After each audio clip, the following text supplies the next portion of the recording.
حضور T V میں homeopathy کے بارے میں ایک پروگرام لگا ہوا تھا، اس میں وہ یہ بحث کر رہے تھے کہ پانی کا اپنا ایک یاداشت ہے کہ نہیں، اور کوئی کہہ رہا تھا ہے، کوئی کہہ رہا تھا نہیں ہے. پانی کی اپنی کوئی یاداشت ہے، کیونکہ ان کو سمجھ نہیں آتی ہے کہ یہ ہومیوپیتھی کام کیسے کرتی، جبکہ وہ اتنا زیادہ ڈائلوٹڈ ہے کہ it's practical not even present any more. تو یہ کہتی ہے کہ شاید پانی کی اپنی ایک یاداشت ہے. پانی کی کوئی یاداشت نہیں ہے. ہومیوپیتھک کا اصل یہ ہے کہ کوئی چیز دنیا میں جتنی مرضی کم کر لو، ایک دفعہ آ جائے وہ ختم نہیں ہو سکتی.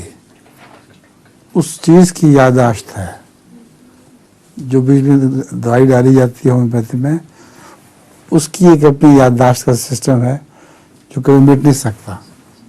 قرآن سے یہی پتہ چلتا ہے کہ ایک دفعہ ایک چیز میں جو آ جائے وہ پھر مٹ نہیں سکتی. پانی کی نہیں ہوتی یاداشت، دوا کی یاداشت ہے.